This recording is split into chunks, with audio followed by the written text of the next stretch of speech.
وآتوا الیتامی اموالہم، اور دو یتیموں کو ان کے مال. آتو کا کیا مطلب ہے؟ دو، دے دو. یتامہ کس کی جمع ہے؟ یتیم کی. کون سی؟ یا مکسر ہے یا سالم؟ مکسر. کیوں مکسر ہے؟ شیپ بدل گئی نا. اگر تو ہوتا نا یتیمون، پھر کیا ہوتا یہ؟ سالم ہوتی. تو چونکہ یتیمون نہیں ہے بلکہ یتاما ہے تو اس میں لفظ ٹوٹ گیا بیچ میں سے. یتیم کی بجائے یتا ہو گیا تو الف آ گیا نا بیچ میں، تو اس لیے یہ مکسر ہو گئی، لفظ ٹوٹ گیا. تو آتوا الیتامی، دو یتیموں کو، کیا؟ اموالہم، ان کے مال. اموال کس کی جمع ہے؟ یہ کون سی جمع ہے؟ مکسر. کیوں؟ اس لیے کہ مال سے کیا بن گیا؟ اموال. ایک الف پہلے آ گیا ایک بیچ میں آ گیا تو اس سے یعنی کہ شیپ ٹوٹ گئی، تو یہ بھی مکسر ہے. اموالہم، ہم کیا ہے؟ ضمیر. کون سی ضمیر ہے؟ متصل. ٹھیک ہے. وآتوا الیتامی، اور دو یتیموں کو، اموالہم، ان کے مال. کن کے مال؟ جو یتیموں کی ملکیت ہے، ان کے ماں باپ چھوڑ گئے، وہ مال دو ان کو. یتیم کی تھوڑی سی وضاحت اور کر دوں کہ یتیم کون ہوتا ہے، کیونکہ عام طور پر ہمارے معاشرے میں جو فقیر ہوتے ہیں وہ بوڑھے ہو کر بھی یتیم رہتے ہیں. تو یتیم کا لفظ جو ہے نا یتم سے نکلا ہے، یہ تیمیم. یتم کہتے ہیں اکیلے ہونے کو. در یتیم لفظ سنا ہے کبھی؟ در یتیم بہت سنا ہونا. نبی صلی اللہ علیہ وسلم کو در یتیم کہتے ہیں. اصل میں در کہتے ہیں موتی کو. موتی کہاں بنتا ہے؟ سیپ میں. جب سیپ کھولی جاتی ہے تو اس میں بعض اوقات ایک موتی ہوتا ہے، کبھی دو ہوتے ہیں، کبھی تین. تو جس میں ایک ہی موتی نکلے تو اس کو کہتے ہیں در یتیم. یعنی اس سیپ کے اندر بس ایک ہی موتی تھا، the only one. تو نبی صلی اللہ علیہ وسلم was the only child. اکیلے تھے نا، ان کے بہن بھائی نہیں تھے، تو اس لیے آپ کو در یتیم کہا جاتا ہے. اچھا، اب یہاں پر جو یتیم کا لفظ ہے یہ تیمیم سے نکلا ہے. یتیم کہتے ہیں اس بچے کو جس کا باپ فوت ہو جائے اور وہ نابالغ ہو. وہ نابالغ بچہ جس کی بلوغت سے پہلے، بالغ ہونے سے پہلے باپ فوت ہو. اگر وہ بالغ ہو چکا تھا اور باپ فوت ہوا تو وہ نہیں یتیم. کیوں؟ حدیث میں واضح طور پر آتا ہے کہ بلوغت کے بعد یتیمی برقرار نہیں رہتی، پھر اس بچے پر یتیم کے احکام نہیں آئیں گے. تو دے دو یتیموں کو ان کے مال، یعنی اس میں خیانت نہ کرو، پورے پورے دے دو. اور کب دے دو وہ آگے وضاحت آئے گی کہ کب دو. ولا تتبدلوا، اور نہ تم بدلو. کیا روٹ ہے؟ یہ پڑھا پیچھے کہیں؟ کیا پڑھا؟ وَمَن يَتَبَدَّلِ الْكُفْرَ بِالْإِيمَانِ، اور فَمَن بَدَّلَهُ بَعْدَ مَا سَمِعَهُ، اور فَعَلَى الَّذِينَ يُبَدِّلُونَهُ فَبَدَّلَ الَّذِينَ ظَلَمُوا أَتَسْتَبْدِلُونَ الَّذِي هُوَ أَدْنَىٰ بِالَّذِي هُوَ خَيْرٌ. تو بے دال لام بدلنا اردو میں بھی استعمال ہوتا ہے. وَلَا تَتَبَدَّلُوا، اور نہ تم بدل کر دو، الخبیث خبیث کو، بالطیب طیب کے بدلے. یعنی عمدہ چیز لے کر خبیث چیز نہ دو. ہوتا یہ ہے نا کہ جب کوئی فوت ہوتا ہے، مثلا ایک مرد فوت ہوا، اب اس کے پیچھے اس کی بچیاں تھیں، بچیوں کو بھی وراثت میں حصہ ملا اور ساتھ چچا کو بھی ملا. ہوتا نا ایسے جب بھائی نہ ہو لڑکیوں کو تو پھر کیا ہوتا ہے، باپ کے بھائیوں کو، اور دوسری طرف چلی جاتی ہے پھر میراث. اب کیا ہے، مال کٹھا رکھا ہوا، اس مال کو تقسیم ہونا ہے. ٹھیک، اب جب مال تقسیم ہوتا ہے، اسے گھر میں چیزیں رکھی ہوئی تھی کٹھی، چیزیں نکال رہے ہیں جی تقسیم ہونی ہے. اب کچھ چیزیں استعمال شدہ، مثلا ڈنر سیٹ یا کوئی اور، اب وہ نکالے جا رہے ہیں، رکھے جا رہے ہیں. اب کیا ہے، جو بڑے ہوں گے، جو چچا ہوں گے مثلا، یا بڑے لوگ ہوں گے، اور دوسری طرف چھوٹے چھوٹے بچے ہیں، کوئی دودھ پیتا بچہ ہے، کوئی چھوٹا بچہ ہے، اس کو کوئی ہوش نہیں.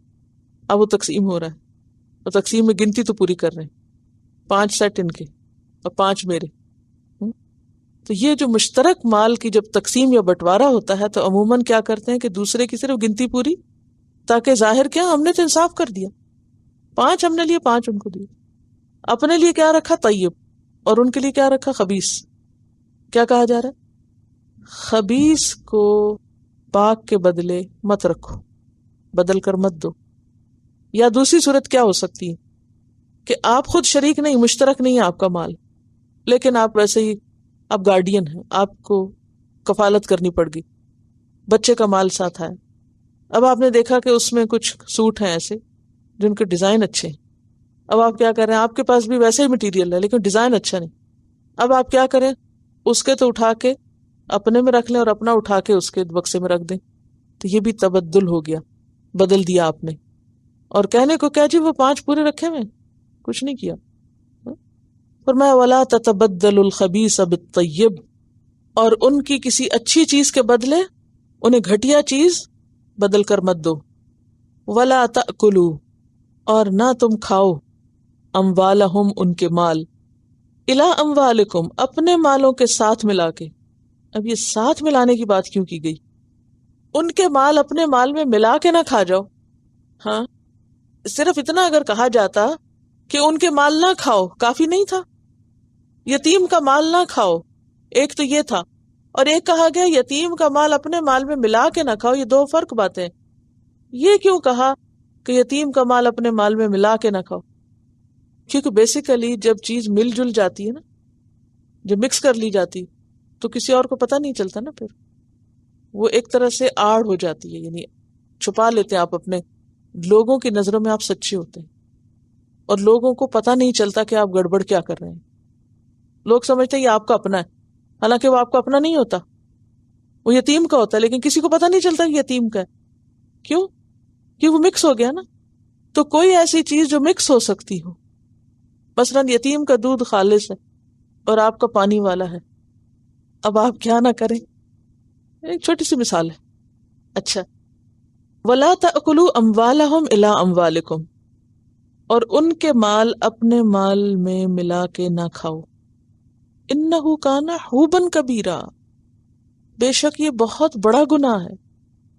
اب بظاہر دیکھنے میں یہ چھوٹے چھوٹے ٹرکس ہیں نا، یا چلاکیاں ہیں، آج جیسے بزنس ٹرک کہتے ہیں، یہ بھی چھوٹی چھوٹی ہوشیاریاں ہیں کہ تعداد پوری کر دی، کوالٹی خراب کر دی، یا یہ کہ مکس کر کے کچھ اس طرح کی گڑبڑ کی کہ پتہ نہ چلے اور اچھا برا سب ملا لیا اور اچھا پھر اپنی طرف کر لی، دوسروں کو کوئی خبر نہیں، عام انسان اور دیکھنے والوں کو کچھ پتہ نہیں، آپ لوگوں کی نظر میں انتہائی پارسا ہیں، بہت اچھے ہیں، ہاں؟ آپ نے بظاہر کوئی گناہ نہیں کیا، آپ نے اپنے آپ کو بھی تعویل کر کے مطمئن کر لیا میں نے 5 کی بجائے 5 ہی رکھے ہیں، یا یہ کیا میرا اپنا بھی تو تھا نا، میرا اور اس کا مل گیا تو ہم نے ملا جلا کے کھا لی۔ نہیں، انہ کان حوبا کبیرا، جہاں چھپا دھوکہ بھی دو گے تو بہت بڑا گناہ کماؤ گے۔ اللہ کو سب پتہ چل رہا ہے۔ ان اللہ کان علیکم رقیبا، اللہ تمہاری گردنوں پہ نظریں رکھے ہوئے کہ کدھر موڑتے ہو، کہاں سے کیا ہوشیاری کر رہے ہو۔ تو عموماً لوگ ان باتوں کو کیا سمجھتے ہیں؟ بڑی ہوشیاری کی بات، بڑی انٹیلیجنس اور بہت ذہانت سمجھتے ہیں اپنی۔ سورۃ النساء 10 میں اللہ تعالیٰ مزید اس کو واضح کرتے ہیں کہ ان الذین یأکلون اموال الیتامی ظلما انما یأکلون فی بطونہم نارا وسیصلون سعیرا، بے شک وہ لوگ جو ظلم کے ساتھ یتیموں کا مال کھا جاتے ہیں وہ اپنے پیٹوں میں آگ بھرتے ہیں، آگ، اور عنقریب وہ بھڑکتی ہوئی آگ میں داخل ہوں گے۔ تو بنیادی طور پر یتیم کے جو اولیاء ہیں یا گارڈینز ہیں ان کو یہاں کیا کیا جا رہا ہے؟ خبردار کیا جا رہا ہے، پابند کیا جا رہا ہے، کس بات کا؟ کہ تمہیں ان کے مال کی حفاظت کرنی ہے، اور پھر یہ کہ وہ مال تمہارے لیے امانت ہے، یعنی خبیث کو طیب سے نہ بدل لو، اور پھر اس کے مال کی حفاظت کرو، اور اگر مال اس لیے ملا رہے ہو کہ تم اس کو نقصان دو تو یہ حرام ہے۔ یعنی اس سے یہ بھی پتہ چلتا ہے کہ مطلقاً مال ملانا حرام نہیں ہے، کیونکہ دوسری جگہ پر آتا ہے وَيَسْأَلُونَكَ عَنِ الْيَتَامَى، یہ آپ سے یتیموں کے بارے میں پوچھتے ہیں، قُلْ إِصْلَاحٌ لَهُمْ خَيْرٌ، کہہ دیجئے ان کے لیے اصلاح بہتر ہے، جو چیز ان کے لیے اچھی سمجھتے ہو وہ کرو۔ وَإِن تُخَالِطُوهُمْ فَإِخْوَانُكُمْ، اگر ان کو ملا لو اپنے ساتھ تو تمہارے بھائی ہیں، جو اپنے مال کے ساتھ خیر خواہی کر رہے ہو اگر ان کے مال کو بھی ساتھ ملا لو تو کوئی حرج نہیں۔ تو اس سے یہ پتہ بھی چلتا ہے کہ یتیم کے مال کو نقصان دینا منع ہے. اگر یتیم کے مال کو آپ انویسٹ کر رہے ہیں اور اس کو بڑھا رہے ہیں تو یہ زیادہ پسندیدہ بات ہے. ملانے سے منع صرف اس وقت کیا گیا جب نیت خراب ہو اور یتیم کو نقصان پہنچانا مقصود ہو یا دھوکہ دینا مقصود ہو. اس میں ایک روایت بھی آتی ہے، حضرت عائشہ سے روایت ہے کہ عہد رسالت میں ایک شخص کی ولایت میں ایک یتیم لڑکی تھی. عہد رسالت میں ایک شخص کی ولایت میں، ولایت کیا ہوتا ہے؟ نہیں، وہ ولی تھا، اس کا گارڈین تھا. تو ایک یتیم لڑکی اس کی ولایت میں تھی اور اس کا ایک باغ تھا جس میں یہ لڑکی بھی شریک تھی. قریبی رشتہ دار ایسی ہو سکتی کہ جس میں وراثت میں اکٹھے ہو گئے. وہ اس شخص نے اس یتیم سے نکاح کر لیا اور مہر دینے کے بجائے باغ کا حصہ بھی خود رکھ لیا، یعنی دینے کے بجائے لڑکی کا حصہ بھی خود ہتھیا لیا.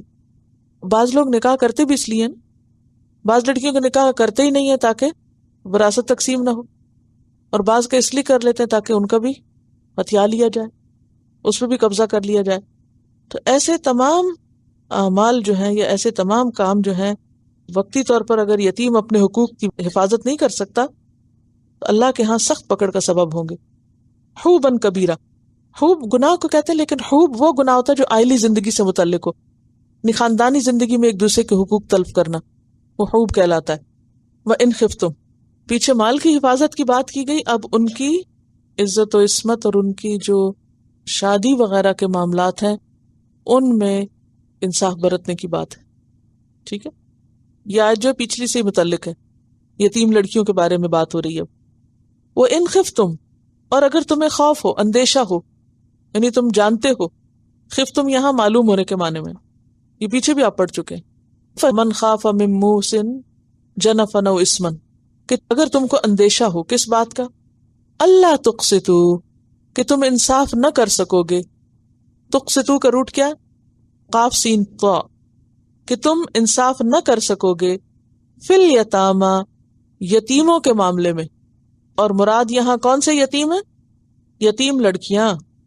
یتیم لڑکیوں کے معاملے میں اگر تم انصاف نہ کر سکو گے، یاد رکھیے کہ لڑکوں کے مقابلے میں بھی یتیم لڑکیوں سے زیادتی زیادہ ہوتی تھی اس معاشرے میں، عرب معاشرے میں. تو اب ہوتا یہ کہ یتیم بچی جب بالغ ہوتی، جوان ہوتی، تو عموماً اس کے ساتھ زیادتی ہوتی، اور اس کی کئی ایک صورتیں تھیں.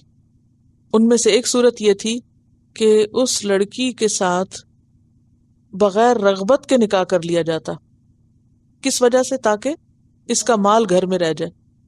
حضرت عائشہ فرماتی ہے کہ ایک شخص ایک یتیم لڑکی کی پرورش کرتا تھا، اس نے صرف اس غرض سے اس کے ساتھ نکاح کر لیا کہ وہ ایک کھجور کے درخت کی مالکہ تھی، ورنہ اس کے دل میں اس لڑکی کی کوئی الفت نہ تھی، کوئی محبت نہیں تھی، کوئی قدر نہیں تھی. لیکن کس لیے شادی کر لی اس سے؟ کہ اس کے پاس ایک درخت ہے کھجور کا، تو اگر میں نے اس سے شادی کر لی تو یہ درخت بھی میرا بن جائے گا. تو اس کے حق میں یہ آیت اتری کہ اگر تمہیں ڈر ہو کہ تم یتیم بچیوں کے معاملے میں انصاف سے کام نہ لے سکو گے، کیونکہ شادی کے بعد بیوی کے حقوق دینا انصاف کا تقاضا ہے. اگر کوئی شخص کسی سے شادی کر لیتا ہے لیکن حقوق دیتا نہیں ہے تو یہ ظلم ہے. تو یہاں اس ظلم سے روکا جا رہا ہے. اللہ تقسطوا سے مراد کیا ہے؟ کون سا انصاف نہیں کر سکو گے؟ کس انصاف کی بات ہے؟ یعنی حقوق زوجیت اگر صحیح ادا نہ کر سکو صرف اس لیے کہ تمہیں پسند ہی نہیں اور تمہارے دل میں اس کی کوئی قدر و قیمت تھی نہیں، کوئی اٹریکشن ہی نہیں تھی، صرف مال کی اٹریکشن تھی، مال لینے کے لیے تم نے شادی کر لی اس سے، تو اس سے کیا ہوگا؟ تم حق نہیں دے سکو گے. پھر اسی طرح ایک اور روایت میں حضرت عائشہ کے بھانجے عروہ بن زبیر نے ان سے اس آیت کا مطلب پوچھا کہ اس آیت کا مطلب کیا ہے؟ تو انہوں نے فرمایا، بھانجے، اس آیت کا مطلب یہ ہے کہ ایک یتیم لڑکی اپنے ولی کی پرورش میں ہو اور ترکے کی روح سے اس کی جائیداد میں حصہ دار ہو، اور ولی کو اس کا مال اور جمال تو پسند آئے مگر وہ اسے اتنا مہر نہ دے جتنا دوسرے لوگ اسے دے سکتے ہوں، تو وہ اس سے نکاح کر لے. ہاں اگر اتنا ہی دے دے تو پھر نکاح کر سکتا ہے، ورنہ وہ ان کے علاوہ دوسری عورتوں کو جو اسے پسند ہو ان سے نکاح کر لے، اور 4 تک ایسی بیوی کی اجازت ہے. تو اس سے کیا پتہ چلتا ہے کہ دوسری ناانصافی یتیم بچیوں کے ساتھ کیا تھی کہ ان کا مہر کم دیا جاتا تھا، صرف یہ سوچ کے کہ گھر کی لڑکی ہے نا، تھوڑے سے بھی کام چل جائے گا. حالانکہ اس لڑکی کی شادی اگر کہیں اور ہوتی تو اس کو زیادہ مہر ملتا یا زیادہ اچھی طرح وہ رکھی جاتی. تو کیا کیا ظلم کرتے تھے یتیم بچیوں کے ساتھ؟ ان کے مال کی وجہ سے ان سے شادی کر لیتے خواہ وہ پسند نہ ہوتی. ایک وجہ تھی مال اور ایک وجہ تھی حسن. ان کے حسن کی وجہ سے شادی کر لیتے اور صحیح مہر ادا نہیں کرتے تھے. ٹھیک ہے. تیسری صورت، شادی کر کے ہی نہیں دیتے تھے. وہ کیوں؟ ہمارے یہاں بھی مسلمان ملکوں میں بعض اوقات ایسی چیزیں ہیں نا کہ بعض لڑکیوں کی شادی جن کی خاص طور پہ بڑی بڑی جائیداد ہوتی ہے شادی کرتے ہی نہیں. کیوں؟ خاندان سے باہر یہ سب کچھ چلا جائے گا تو گھر میں ہی رکھو. پھر کبھی قرآن سے شادی کر دیتے ہیں، کبھی کسی اور چیز سے. یہ سب ظلم کی قسمیں.